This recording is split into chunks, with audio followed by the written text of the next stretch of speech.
All right, on behalf of the Center for Marxist Education, I'd like to welcome Sandy Eaton back for his 3rd out of 4 on healthcare in the United States, and you're talking about healthcare nationally, Obamacare. We got to this point and yes, how it's playing out as we see it right now. So, the last 2 sessions have been informative. They're online if you haven't seen them, and I'm certain this one is just going to be as good. So, undivided attention. Thank you, folks. Let's see if I can. Don't have any technical difficulties. Okay, this is the 3rd session, as Doug mentioned, and I suppose a very innocuous title is the limitations of insurance reform only. As you may recall, back in the 1st session and the 2nd session, I defined healthcare reform as the conscious and systematic elimination of profiteers. I also made the assertion that we haven't seen real healthcare reform yet, and that's what we need to build a movement to do. And I think I'm going to enjoy next month's, the 4th session, when we look at what social forces are already in play and what forces need to be in play to get to where we need to go to create a just healthcare system. Folks everywhere else around the world have much higher rates of satisfaction with what their healthcare system is. Nothing's perfect. I don't idealize any of them, and they're all under pressure right now from the neoliberal agenda to privatize and everything. And interestingly, the UK, which has a National Health Service, which is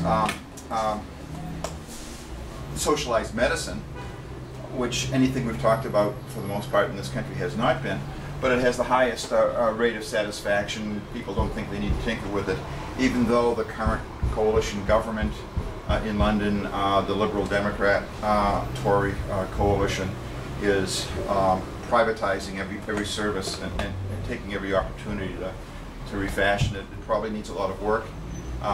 You know, after the last 50, 60 years that it's been around, but it doesn't need to be turned over to the profiteers. Coming all the way down, we have the least number of percentage of people in our country that think that we're doing okay. And this is in 2013, after the current round of federal reforms had already begun playing themselves out. So anyway, that's just sort of a background. And also, we're the only first world country, so-called, where working people are afraid of medical bills. Historically, especially over the last decade or 2, where a lot of studies have been done on this, we've known that most personal and family bankruptcies are due to medical expenses. Even if you have insurance, it doesn't cover what you really need. And as things seem to be playing themselves out right now, overall, that's still true. And of course, you know, everybody says, every politician at the state and federal level will always tell you, well, gee, if we were starting from scratch, you know, it would be so easy. You know, I think single payer, you know, without worrying about the commercial health insurance industry, that would be the way to go. However, they're all here. And of course, every healthcare plan that they devise, both at the state level, as we saw last month, and looking a bit at the federal level right now, is so complicated that even the computer systems that supposedly plug people into whatever of a menu of options they may qualify for, perhaps, crashes. It's just the complexity is astounding. It didn't take very long, a few months, to roll out Medicare in 1965 with, you know, old-fashioned, what we would consider old-fashioned technology, and yet our current things. And what I've always told people is these bills are also so complicated because you need to bury within them all the ways that you're going to keep the profiteers profitable. They all have their clauses and their fine print and so forth. Anyway, I'll expand on that later. And just a quick rundown memory lane. There's been a lot of talk going back to Teddy Roosevelt, going back to the First World War, et cetera, in the 30s, during the New Deal. It never quite got to health care. According to stuff that I've read recently, it looked like FDR was looking to push in that direction, And the Wagner-Murray-Dingle Bill of 1943 was moving to set up some kind of a national health insurance plan. By the time the Second World War was over, and the Truman was president, and the Fair Deal and all of that, the red baiting began, the Cold War began, the attacks on anything progressive began, and this bill never had a chance to go anywhere.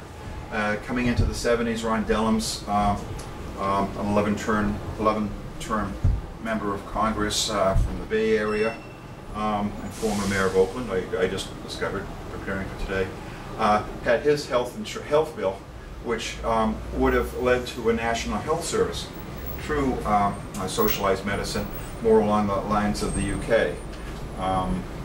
That, of course, as we know, didn't go anywhere. And then there's Wellstone McDermott, there's Sanders McDermott, Conyers Kucinich, the Medicare for All approach, or the maybe some of the other approaches that are starting in the Senate. The Sanders bill may perhaps better be described as Medicaid for all, in that they still have strong roles for the individual states to play within the mandates of coverage and quality that are mandated at the federal level. Needless to say, none of these have gotten anywhere. The one that's gotten the most play is Conyers Kucinich, and we'll spend a lot of time talking about the most recent bills and how folks line up around them, specifically within the labor movement, next month. Just a quick definition of terms. The employer mandate, the state requires employers, usually of more than a certain number of workers, full-time workers or FTEs, to provide health insurance up to a certain standard. Hawaii in the late 70s was the only state until quite recently that actually had a successful, within those framework, it got its uninsured rate down to 10%, so 90% of people in Hawaii had health insurance before we entered the most current era. It was passed in Massachusetts in '87 as part of the Mike Dukakis reform package. It was never actually implemented. It was used as a bargaining chip between the legislators and the insurance companies and other industry forces, basically to get support to expand Medicaid. And then finally in the early to mid-90s it was traded away or whatever, and then it came back as part of the 2006 plan. The Massachusetts plan had a strong individual mandate and a weak employer mandate. And then, of course, mandates on employers are incorporated in the federal legislation, which we just put off. I think the employer mandate as such, the most basic form of the employer mandate, was put off until 2015. So, but the individual mandate is in force. We already discussed how the individual mandate, requiring the state requiring that every individual who isn't already covered by some health insurance plan that meets certain accepted standards has to get it. And it usually means, Tilly, I'm sorry. There was one piece of the Dukakis bill that did pass, which was that if you were unemployed and you were collecting unemployed compensation, you could get a basic health plan through your unemployment thing, and it covered people up to about 40,000. And you have to understand that was 1987. Yeah. And I know it because I did a reading. I won a number of very good friends who were unemployed, who became unemployed in the state. Yeah. And there were other good things. There was the, not part of the caucus, I think it came before him, before that '87 bill, but the so-called free care pool, which is the uncompensated care pool, which particularly for undocumented workers and their families provided ready access to community health centers and the state hospitals to health care. Otherwise, they would need to have Medicare, Medicaid, or Medicaid specifically, and you have to prove your resident status, citizenship, whatever, and they were excluded, and they still are now under the thing, so special provisions. So we had some relatively humane and decent aspects coming out of the 80s. Yeah, but you're going. Anyway, to get down to, when we start talking about the last decade or so, we really can't do it without talking about public option. And you go around and, well, I'll take it, Senator Jamie Eldridge, who's the lead Senate sponsor of our current single-payer bill in Massachusetts, is also the sponsor of a bill to have a state-based public option. Well, anyway, MassCare is actually most vigorously pursuing the single-payer option, but it needs to know. You need to know when people are talking about public option. Basically, the marketplace of competing health insurance plans remains intact. The tax funding sets up some kind of a special new insurance that's out there competing with the hundreds or thousands of other plans that people can opt to go into. And like I've said before, and I'll say again, I'm not a policy wonk, but my first reaction is that it's the marketplace that is really how the injustice in health access is structured in many ways. And if you still have your competing health insurance, private, public, and the public option specifically, the insurance companies can always cherry pick. They can always make sure that they get the healthy folks, and the sicker you are, the more inclined you would be to avoid the barriers of the private insurance company should you wind up in the public option. So public option is more likely to go bankrupt, and it would not be able to compete fairly with the private ones. That's my gut feeling. I'm like I say, but we need to take this up because we got into the presidential election of 2008 on the Democratic side. The top three names, they all said they're for the public option. Of course, we've got a mass movement, not as strong as it needed to be and not as strong as it still needs to be. But there was Healthcare Now, was an umbrella of single-payer groups around the country. We've had ballot questions raging in the mid-90s in California to put single-payer on the ballot and all kinds of things going on. So if there was any one single direction for healthcare to go in this country, the only one that really had any base of popular support was a single-payer without the commercial insurance industry. And but of course that was not under consideration at this level.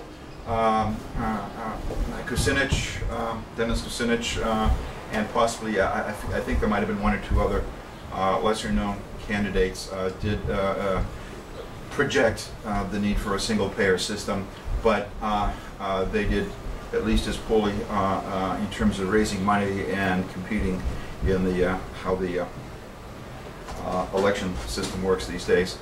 Interesting. I know John Edwards sort of fell by the wayside, but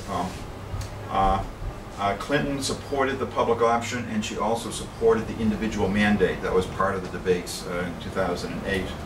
Barack Obama supported the public option and opposed the individual mandate during those campaigns in 2008.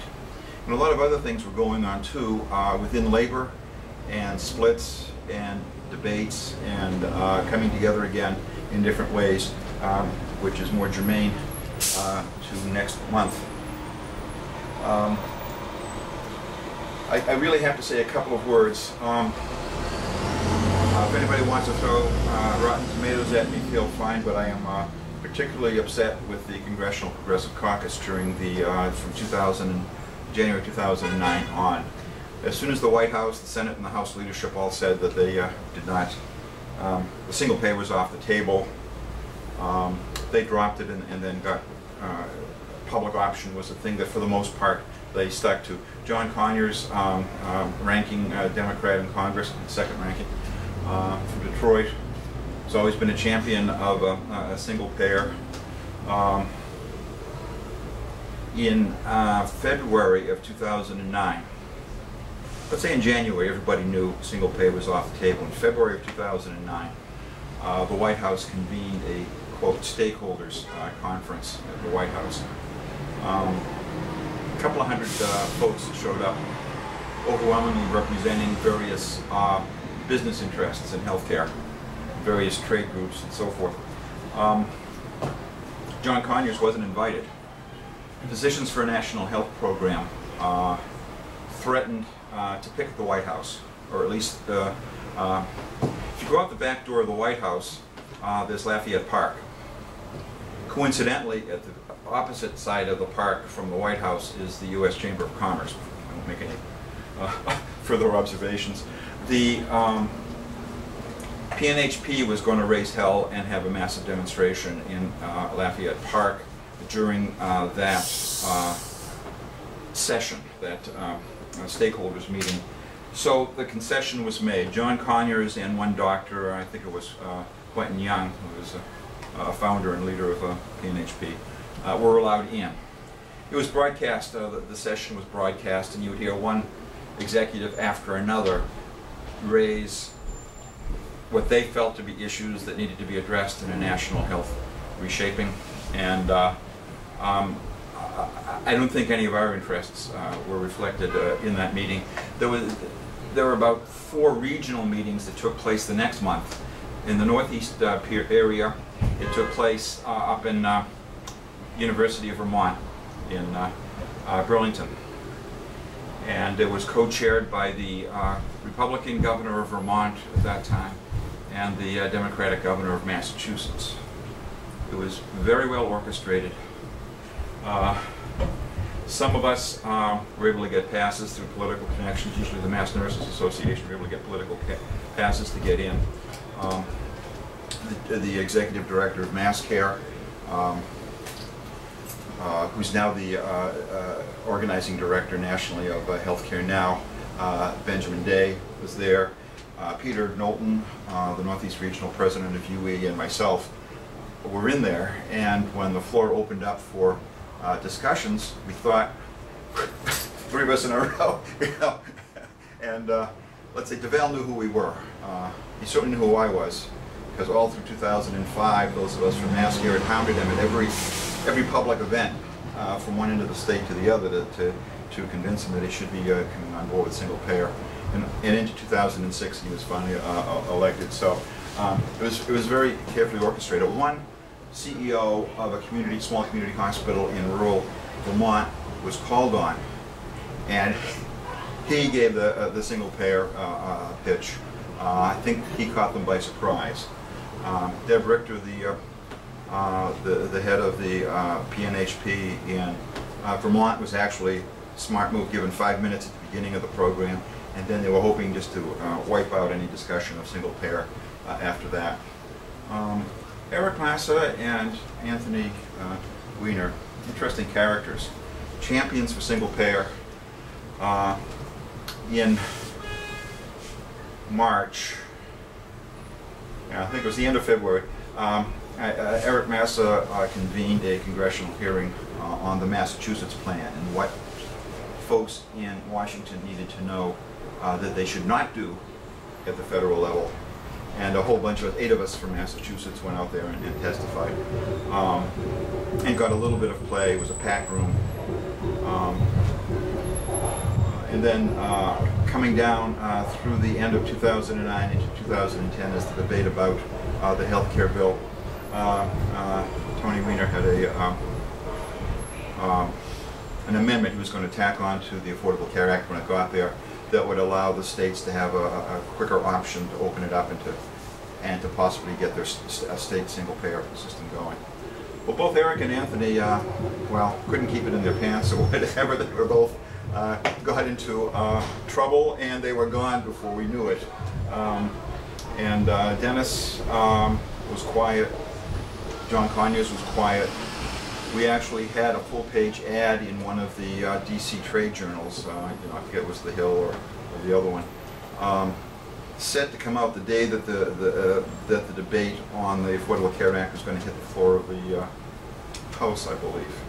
We got the AFL-CIO and a bunch of national unions to put an ad in calling for support for the Weiner Amendment. The night before, Kucinich and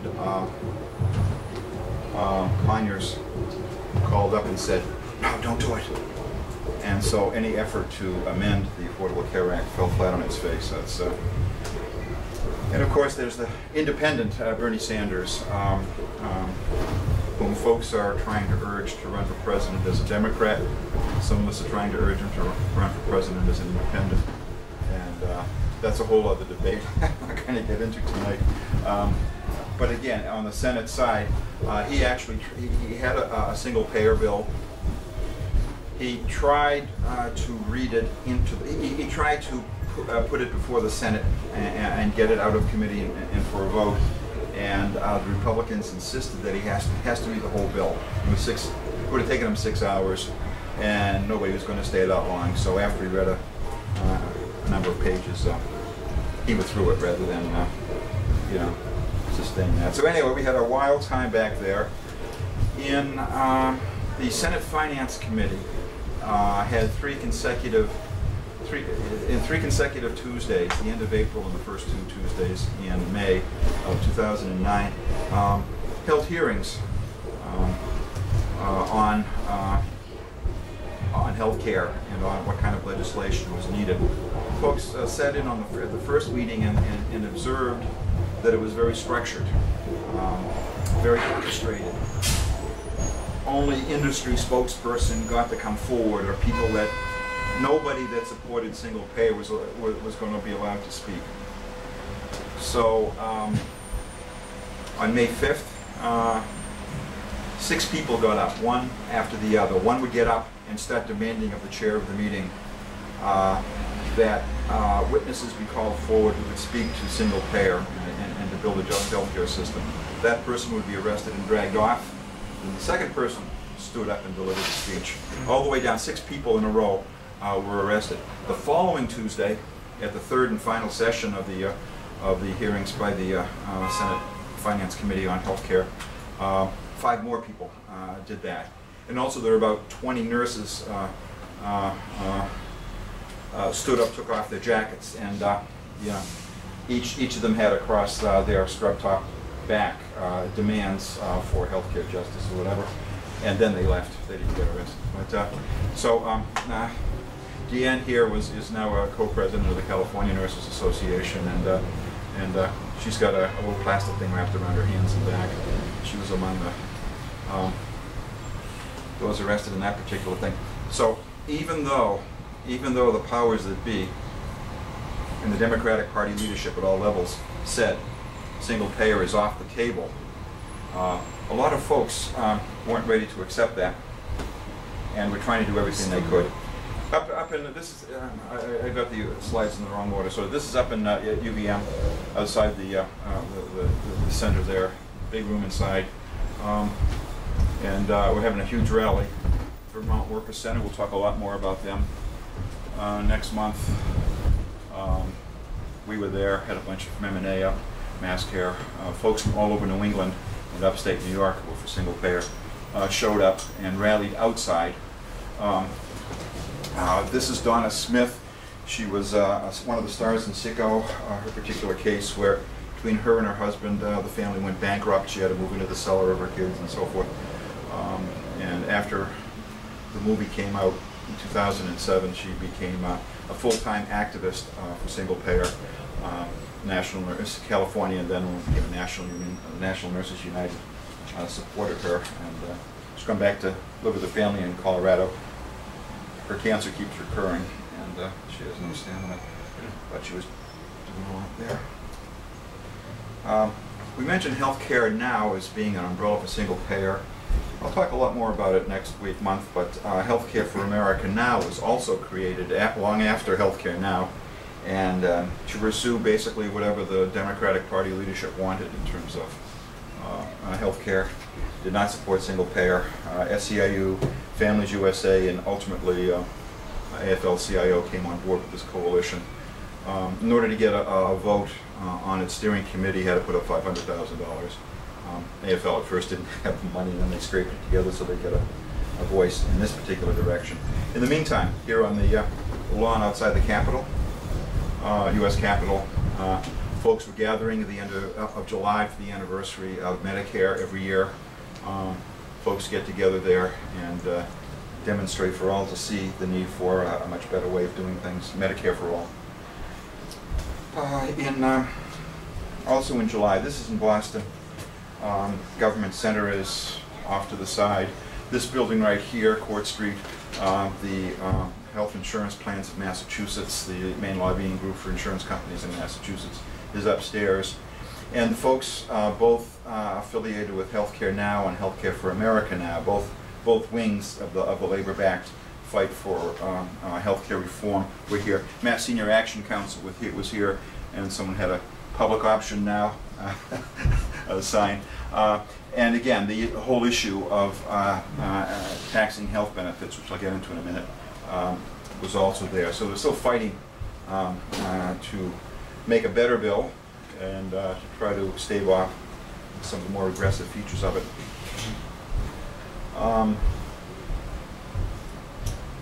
August 11th, just to show you the politics a little bit at the grassroots level.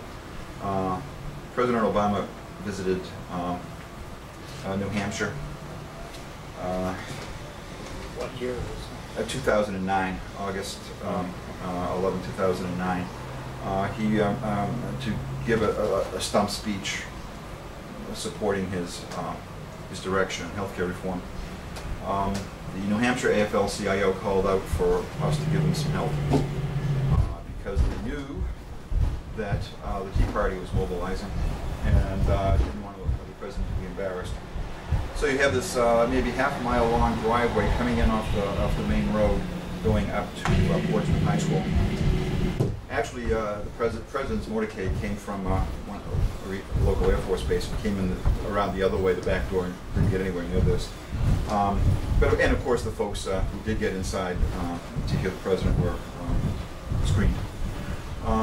Here's the side, Reform Now, Insure People, Not Profits. The AFL-CIO was there. The North Shore Labor Council and the Lynn Health Task Force sort of wound up, not by any plan, sort of anchoring, if you want, the right wing of our phalanx, and the Mass Nurses Association were on the left wing, and folks were in the middle, and you had the Tea Party folks with their bullhorns and their outrageous signs right across the thing, and the police were in the middle trying to keep the two groups apart. And there was one person with a bullhorn at each side, and they were yelling at each other. So as soon as we got a chance, we at M&A started yelling, "Everybody in, nobody out." You know, Magna Voce, you know, get the word out there. And before you knew it, the whole side of the street was chanting the single-payer anthem, "Everybody in, nobody out," including all the folks that presumably were there for something other than single-payer. And if you look across the street, socialism sucks and so forth, and don't use tax dollars for abortion and whatnot. And after the president laughed and the rally broke up and all that, and we're all walking back to cars and buses or wherever how we got there, up the street and off the there was this older gentleman, and of course I've got my nurse's scrub top on, and I'm clearly a nurse and so forth. Was very insulted and looked at me and said, "How can you, as a professional nurse, support this garbage? Are you a socialist?" So I looked him right in the eye and said, "No, I'm a communist." And then I kept on walking out of there because I was off duty. I wasn't about to try to save his life. I didn't, you know, if he had the big one. Anyway, watch out. Anyway, so I mean, it was very intense. 2 days later, we're up in Peabody. I think it was Peabody and not Salem. It was Peabody. John Tierney's folks let out a call that this was in 2009, August 13th, 2009. He was going to be running for re-election in 2010, and his Republican opponent was already out there mobilizing the Tea Party folks in the square in front of his office. He wasn't even in town, but whoever, his folks said, "We need to counter this particular demonstration." So I know Phil Mamba was there, all the North Shore folks, the UE was there, M&A was there, you know, State AFL and everybody. We're there. And I took this picture of one of the folks, an AFL-CIO sign there. And we had somebody else with a sign, "Hands off my health care." interesting clash of ideas. But let's just say it was very dialectic. And of course, you've got folks ranting, I don't want a government health plan, I don't want single payer, I don't want socialized medicine, et cetera, et cetera. But when I get old, where do I sign up for Medicare? They're talking about contradictions in healthcare. There's a lot of contradictions in their thinking. However, there is one aspect, because there is some cost shifting going on in Medicare, and that's one of the things we're fighting. We're fighting against cutbacks or extend of Social Security, and there's also the fight that we've been doing for a couple of years is to hold off attempts in the bill, in sequestration, and everything else that's been coming down, is to dump on working folks, and including the retirees through this. And of course, there's another interesting debate. Presumably the elephant is a Republican, and he's talking about all this medical entitlement, et cetera, et cetera, et cetera, that's bankrupting the country. And then this wise person says, well, you're talking about the Bush prescription drug bill, which of course, as we know, or I don't know if we had a chance to talk about it yet, Medicare Part D, in fact, has a donut hole, and it's prohibited from, it's channeled through the insurance companies. What do we need them for? There's a big donut hole, during which period of rising individual costs, you don't get coverage. And then there's the bargaining. Yeah, and you can't, thank you, and you can't bargain with the pharmaceutical corporate. The VA bargains with the pharmaceutical corporate. Everybody is allowed to bargain, except in this law and related laws. Okay. And then all of a sudden the GOP discovers Medicare. Don't dare touch one gray hair on your head. Anyway, that's some of the... And again, you've seen this slide before. This is how the House Democrats envisioned the health bill as it was moving through the hopper, middle of 2009. Don't try to look at it. Okay. And, oh, thank you very much. Another thing that was going on at the same time is the fight for the Employee Free Choice Act. It was a major issue in the 2008 presidential campaigns. I know folks, talking to folks up in Lynn, their members were mobilized to go to New Hampshire to work for Obama because he promised that there would be no surtax on benefits, healthcare benefits, and also that the Employee Free Choice Act passed. I know the California nurses, we were out there with them. We hadn't yet formed the National Nurses United in the I think this is early September 2009. But we were out there with them. Actually, we were picketing. I'm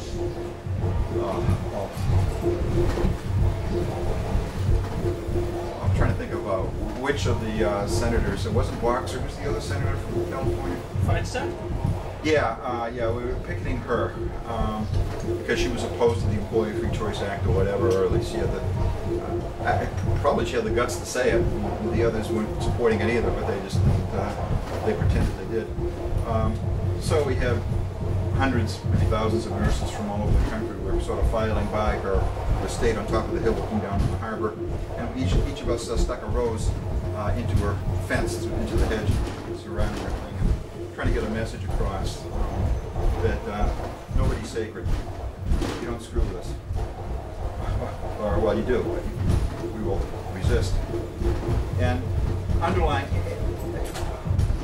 last month we tried to answer the question, how come such a presumably blue state as Massachusetts got stuck with such a Republican health plan? Individual mandate, skin in the game, shared sacrifice, and all of that. And now the question is, in 2009, we start off 2009 with a Democratic president, a Democratic majority in the Senate and in the House.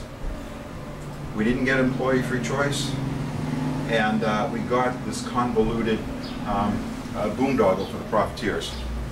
And wondering how, and I think Chuck Idelson, who's the public communications director now for the National, he was just for the California earlier, now he's for National.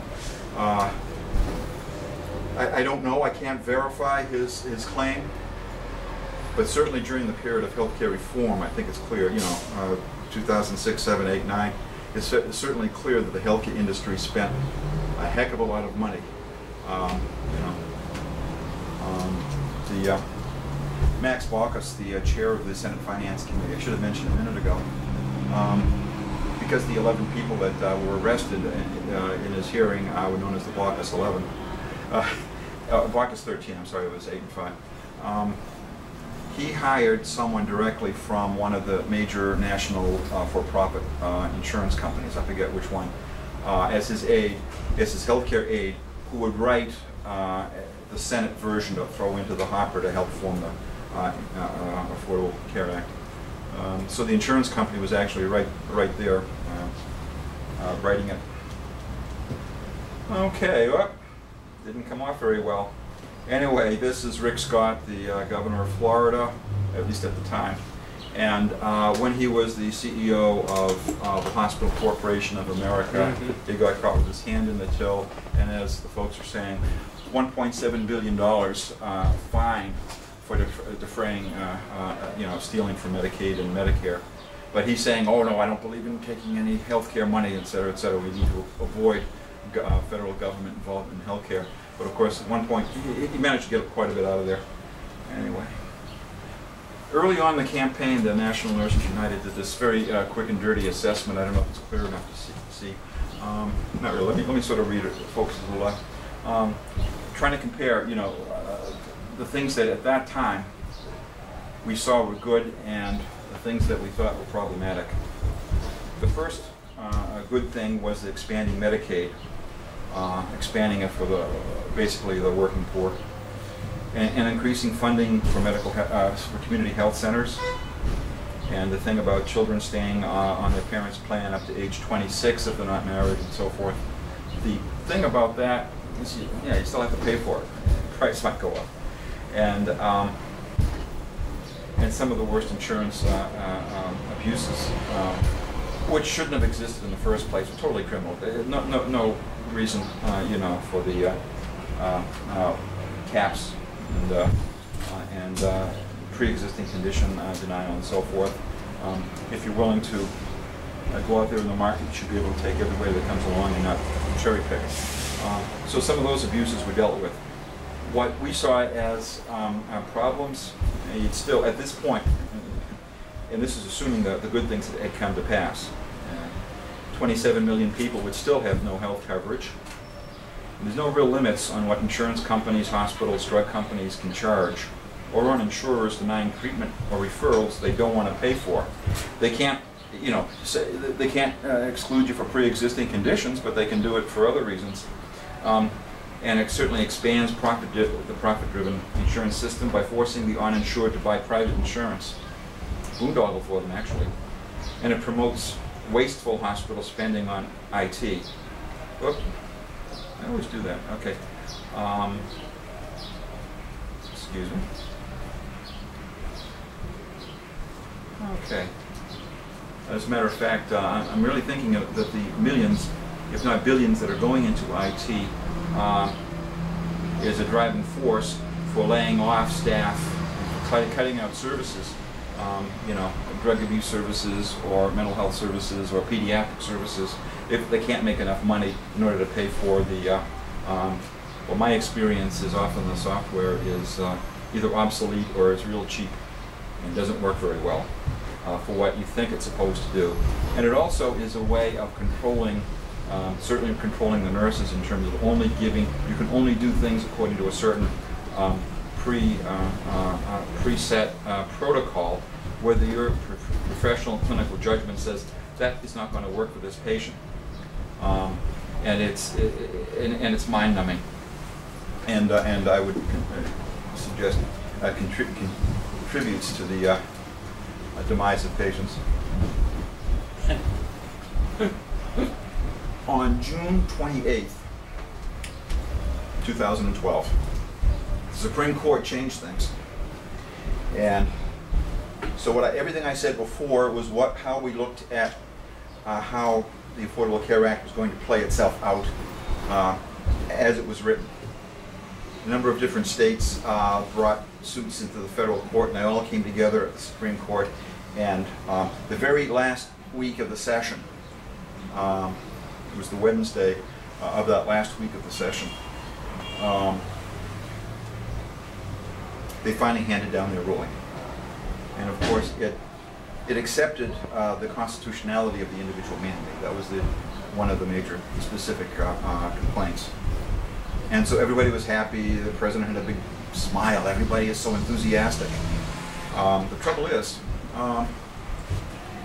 as lawyers tell me, and policy folks, again, I'm just quoting what I've heard, is that it was found not under the Commerce Clause, but under some other clause of the Constitution is where they found the legitimacy,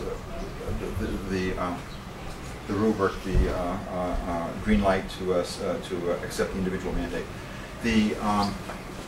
What that does is call into question the Commerce Clause, because almost every social benefit that's in federal law, when challenged, was accepted as constitutional under the Commerce Clause. So there's the risk, and folks are really worried. And coming up to this point, that was one thing we were discussing at NNU, Nationalists, is that danger.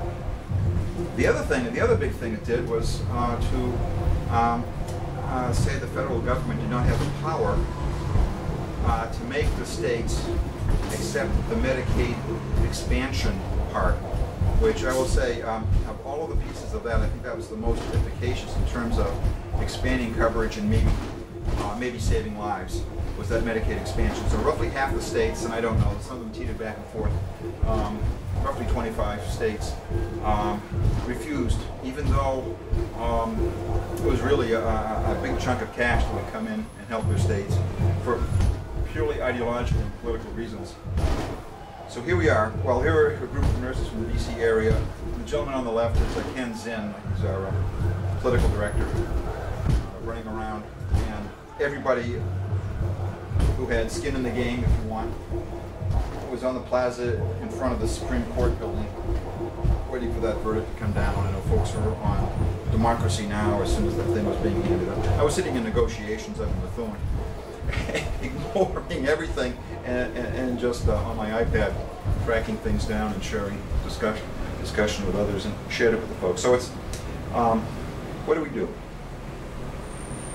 Whenever I refer to the Affordable Care Act these days, I refer to it as the Affordable Care Act as amended by the Supreme Court, because clearly it was amended. The best part was taken out, and I think you know, we're at risk. I'm not aware of any lawsuits now being filed to overturn other social legislation, but it doesn't mean I don't know it. And right now we've got a little bit of a blowback in sections of labor. Really came to a head at the last September's AFL-CIO convention in Los Angeles. And some of the unions, particularly unions, well, when you think of the Taft-Hartley multi-employer plans, you know, you think of the building trades, but it's really the folks that work, you know, a few months at a time for one employer or other. You know, folks in the hospitality industry, I guess you'd call it. Folks that bartend, folks that wait tables, folks that work in resorts and so forth. Seasonal employment depend on these kinds of plans, and these were among the things that were being hit. Anyway, Unite Here National Union put out an article a couple of months ago, and this is, I think, down in the third paragraph, and it jumped out at me. When activists from Unite Here, the Union of Hospitality Industry Workers, were recently lobbying in Washington, D.C. in an effort to get relief from some of the provisions of the Affordable Care Act that are undermining the hard-won health care coverage of the union's mostly low-wage membership, they were told by an aide to New Jersey Senator Menendez that, quote, labor needs to regress to the mean. So at least some folks up there clearly are trying to push working folks down and labor down, and anyway. One thing that is particularly felt to be obnoxious is starting in 2018, if your individual health benefit is valued at more than $10,200, anything over that will be taxed. There'll be an excise tax of 40%. on it. Right now, and $27,500 for family coverage annually. Right now, there is intense struggle going on at very many bargaining tables with the employer, obviously, wanting to either drive down the benefit of health insurance below the plateau, which means massive cost shifting or benefit cuts to the workers and their families, or have the workers themselves and their unions pay the 40% excise tax. That is the fight right now, and some unions have buckled and have agreed. Others are in open rebellion, and we'll see how that plays itself out. And then going forward, amount increases by the consumer price index, the price increases by the consumer price index plus 1%. Insurers cannot offer plans more expensive than the cap without passing on most of or all of the 40% excise tax in terms of higher premiums. Many union plans will hit the cap well before that, especially plans in high-cost areas like the Northeast and California. I don't know what that's doing there. Anyway, so we have another massive national grievance building. But was there any kind of move to get all of the unions together and say, you know, we'll negotiate as one? Some are talking about it. There's no history for that. At the AFL-CIO level, they raise it. But labor appears to have, you know, very little, hey John, very little clout.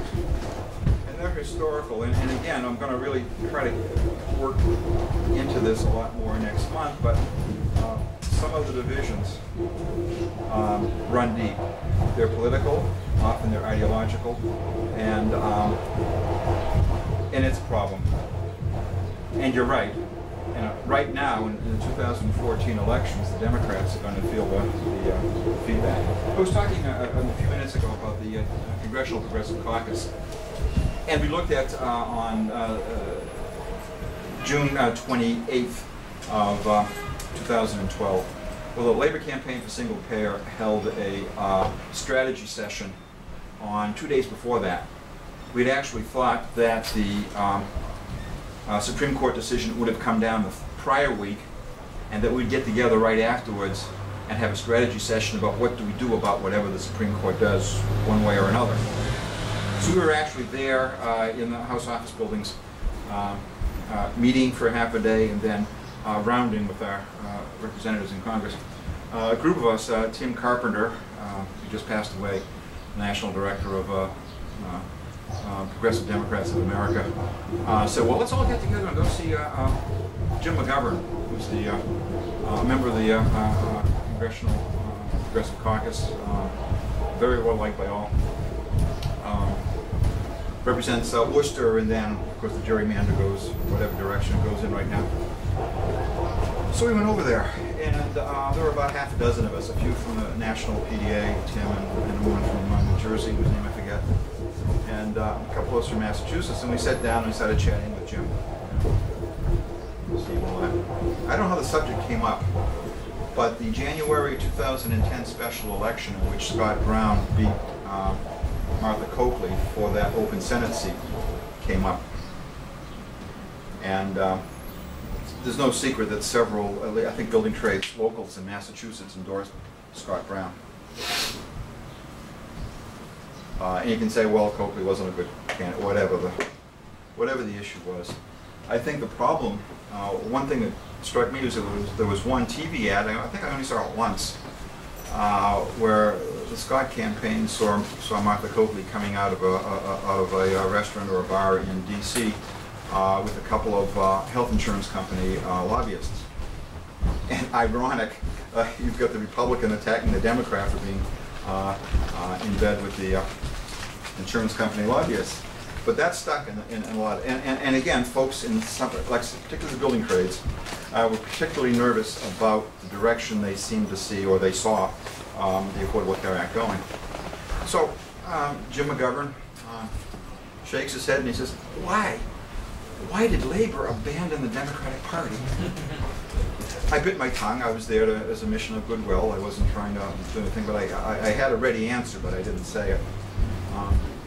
Then we got something else. We started talking about the Affordable Care Act and how speculating as to what the Supreme Court would do. And I was sort of shaking my head and I said, oh, you know, and Jim said, well, Sandy, something you don't like about it? And the first thing that popped out of my mind was the individual mandate. Well, Jim then launches into a defense of the individual mandate, actually using the same script that John Kerry had given us at another stakeholders meeting at BC Law School in April of 2009. The same thing, almost word for word. So, I don't care.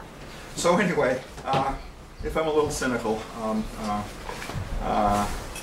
if we don't have a strong mass base, or as I like to tell the folks in mass care, if we don't have 10,000 people with pitchforks and firebrands marching up Park Street to the State House, we're never going to get single payer in Massachusetts, and I think expand that nationally. Massive direct action by ordinary working people it's what's going to make a difference, and not spending endless hours wandering the marble corridors of on Capitol Hill or Beacon Hill. Not that it doesn't have to be done, and I've done it for certain issues, you know, and I'm sure I'm going to wind up doing it again. But you're not going to get fundamental reform if you haven't organized the base, and that's what's desperately needed, and that's what we argue about inside mass care, is how to do it. Hence, the Health Justice for Boston initiative. I won't get back into the local stuff, but I think that's an attempt to find people where they're at in terms of the healthcare crisis and work with them, and then build a movement that's going to eventually be strong enough to tackle single payer and hopefully a national health service. Anyway, so some sectors of labor have no qualms, no doubts. We've been right all along, and we keep doing this. But anyway, well, we are working. As a matter of fact, I was on a conference call with the steering committee of the Labor Campaign for Single Payer this afternoon at 4 o'clock, and we're planning a conference in Oakland. There are actually going to be 3 national umbrellas for single payer groups. The Labor Committee is going to be meeting at the ILWU, the Longshore Local 6.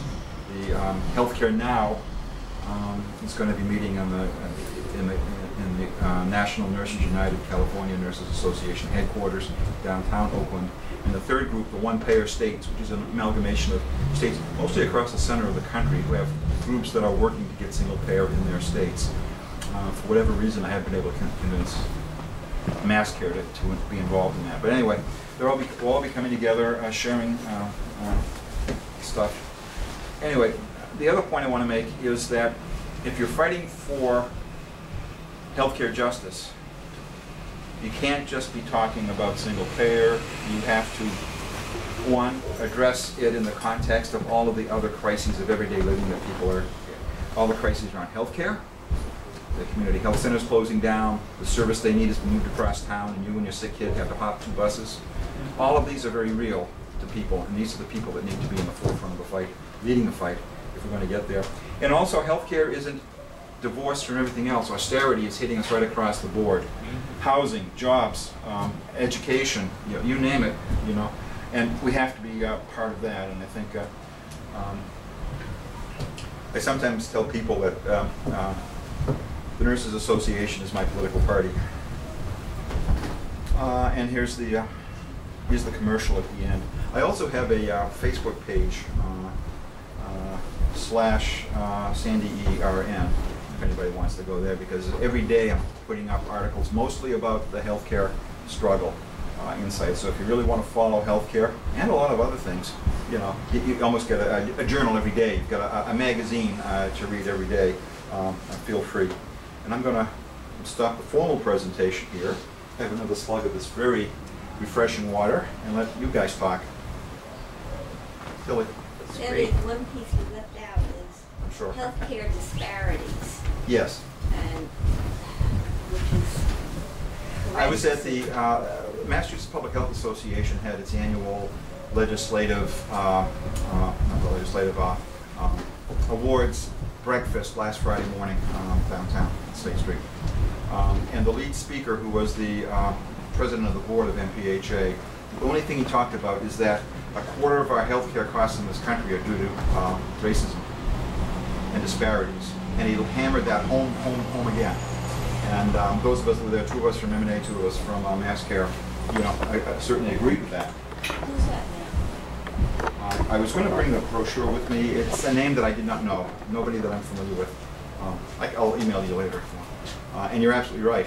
As a matter of fact, you know, we were discussing earlier, you know, for once in my life, got here super early, and we're talking about the possibility of doing a 5th session because Mass Care and the Mass chapter of PNHP did a slideshow examining Chapter 58, the Massachusetts plan, from the point of view of its impact or non-impact on disparities.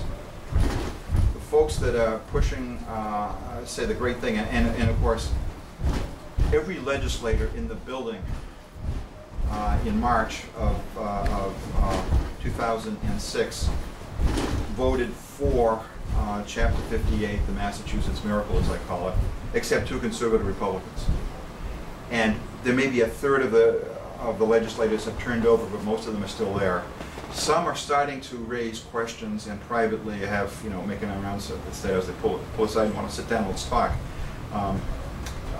One state senator who retired a year or 2 ago had pulled us in, sit down. She was on crutches. She had had an encounter with the healthcare system, and she was not happy with what she saw. So she wanted to talk to a couple of nurses about the system because she knew we were there discussing, you know, fundamental questions about healthcare.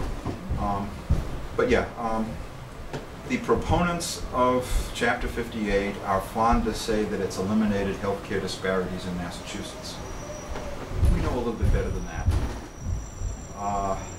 And I suggested to Doug and to Nick earlier, if we could work it in, I'd like to come back and do that slideshow that PNHP and Mass Care put together to address that very question, and discuss it and take it from there and see what.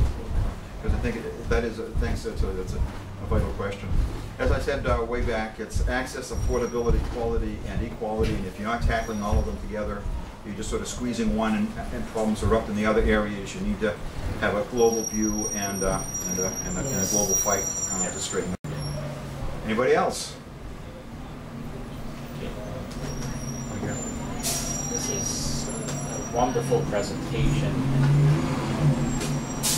That conclusion in terms of, you know, the need for political party is a critical one. And just as an example, there are also the questions of occupational safety and health, which tie in with this, and the questions of prevention and environment, which you mentioned. Also the prevention question. Just to give an example, which most people, you know, including health professionals I've talked with, is that more than 90% of type 1 diabetes is preventable. Wow. You know, supposedly genetic. But rates of type 1 diabetes, which is, you know, that's a horrible thing to get. Sometimes called juvenile diabetes. Yes, it used to be called, right, but in any case, in the Caribbean, including in poor countries in the Caribbean, type 1 diabetes rates are like 3 per 10,000 through the age of 14. In the US, it's something like 27, 9 times higher. And in some, you know, wealthy European states, it's as high as 64, 30 times higher, 20 times higher. And what's the difference is simply that kids in the Caribbean and the parents get more sun. So in any case, and so there is a vitamin D connection, but there's a connection to sunlight. In any case, so there are various questions that need to be tied together, and where we bring in the current system has no interest in prevention, and for that matter, no interest in cure. They're perfectly happy to let people get sick and then continue treatment, because a lot of type 2 diabetes is certainly not only preventable but curable. But instead, you bring in all of these drugs and people are on them, and the drugs make them sicker, this is. There was an article I saw, I posted it up on Facebook a day or two ago. I forget where I got it. Might have been, was it the Globe or the New York Times, whatever. It was the problem with infections that have. I'm sorry? You saw it too. I saw it at the time. Yeah, and basically you've got a virus called the bacteriophage, and there's a million different kinds that are specific to different kinds of bacteria, and that if you, and it's been known for 100 years apparently, and if you inject a culture of this virus into somebody who has an infection that the current range of antibiotics are not effective for anymore, you've got a fair chance of curing it. And the real strong, the thing that really jumped out at me was the statement that pharmaceutical corporations probably wouldn't be interested in pursuing it because they couldn't get, patent rights on something that's already been around for so long. That's right. So people are going to continue dying of infectious diseases because it's. But evidently, it had been done in the Soviet Union. Okay. Yeah, that's right. That's right. Yeah. Yeah, and. Because they couldn't get Western antibiotics, so they developed their own. Right. drugs. Yeah. Standard technique. In any event, so one is this question of the working class political party that ties these things together, including, again, occupational safety and health, prevention and public health. I think that's akin to the question you raised about can the unions get on the same wavelength to deal with some of these things. Right. And Osh, Mass Osh is, a lot of union leaders really like Mass Osh, and Mass Osh has, a good reputation. I'm not sure how to draw it into this, looking at the list, but Mike Wolfson introduced me to Mashkosh 30 years ago. I don't know if, I think we know people that are active there. And I'm sure on the list they have, there are at least some people. So hopefully, we can develop that aspect through the newsletter and see if we want to get back to it. To go back a little more on the political, on the working class political side of this is, that list of roughly a dozen, we call them first world, peerless countries that have, it's one thing, and as you mentioned, those countries have problems that are growing because of the crisis of capital. Yeah. But what's very interesting is, and it struck me May Day a year ago, the president of the Southern Maine Central Labor Council, Chris Durrett, goes on about Cuba as a union risen to state power and making comparisons. Nice. But where this comes in then is what we're looking for is health outcomes. And Cuba has better health outcomes than the U.S. And 1/100th the dollar cost. 1/100th. Cuba's quite poor to begin with. And so in any case, in terms of, again, developing the political point in this question of the working class taking power and achieving, comprehensive approaches, including prevention, including education. And again, the thought is how to tie so much of what you're raising to essentially the unions and the struggle, effectively the understanding that we need to be struggling for working class power. And again, Cuba offers a very important example. To hear the head of this Maine Southern Central Labor Council talk about it without fear was just wonderful. The other example that's more complicated is China, which at even lower costs from roughly 1949 to after overcoming, what capitalism had left it after 1949, was achieving health outcomes very close to the U.S. for 1/50th the cost.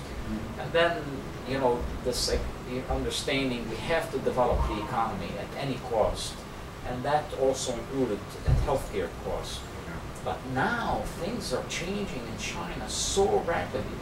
You know, a year and a half ago, I was a beneficiary, more or less by accident, of changes in China's healthcare, where I saw a surgeon 5 days in a row without appointment in under a half hour, 20 minutes. And the cost the first time emergency room was $8. Each additional visit in 2 cities was $3. And seeing a surgeon in under 20 minutes without an appointment. You know, so again, the capacity of the system Well, a couple of weeks ago I read an article, and again, I'm very cautious about what I read. Right. Because you never know, and I forget who wrote it, where that person came from. But it was something about in some of the poor hospitals, they've had wards set aside for the people that can afford to pay more, and that they were now taking those and trying to segregate them into new hospitals for those that can pay. And certainly, at least the way it was broached in that article struck me as a problem from a socialist perspective. But of course, the country is huge, and I'm sure all kinds of stuff is going on. Right. But I think I put it up on Facebook, and I said, "Sorry, comrades, that's not the way to go." Right. Right. But again, it's a capacity of the system to address problems and to correct errors. And, you know, and pointing out the incapacity of the system, it's exacerbating problems. So, you know, this healthcare law is on the way to impoverishing people in a whole range of ways. And so, you know, there's reason to say to those small business owners who are protesting against the insurance mandate, you have reason to be angry. You're right to be angry, and to point the way out. And amazingly, as an example, give that example of Cuba, which was raised in sicko, you know, with some remarkable effectiveness. Yes, So, Che's daughter was very articulate about human rights under socialism. The other thing we were talking about before the class began was the need for, I'd love to show sicko here sometime, but it runs about 2 hours and 5 minutes. Unless you broke it in half so that you'd have time to have a conversation. Running a movie for 2 hours and 5 minutes might be deadly, and then I'll come back next week or next month, and we can sit down and talk about what we remembered from the movie. Well, you could do it if it was done, if we decided to have a afternoon sort of, so that you saw it, you broke for a meal, and then had a discussion. You said it was framed as a conference. Yeah. You know. Yeah. Because I mean, it examines 4 or 5, if you count the U.S., 5 different countries, and of course Cuba is particularly, and then the added conversations in the DVD, the add-ons were really good too. So it's really, I'm sorry. No, it's okay. I just raised my hand now. But first of all, thank you for an informative presentation. And as for sicko, I think everyone here, we could probably work something out if you really wanted to. Has anybody here seen sicko? How many have seen it? 1, 2, 3, 4, 5. So I mean, I've seen it about 4 or 5 times. I see it again. The other thing I just wanted to point out, even though most people here are actually long-time CME people, we do need to pay rent and money. So our containers back there. But if you got a few bucks, this the one we're going to use? Yeah, that's the one we're going to use. I don't know where the Marks one went, but if you want, just put in a few dollars, help us keep the place open. Spoken like a true materialist. Yes. Dialectic report. Yes, of course. And just a reminder that this video will hopefully be up tomorrow, and please share it with your friends, people who couldn't make it tonight. Sandy, you want to do part 5 on the 11th of August?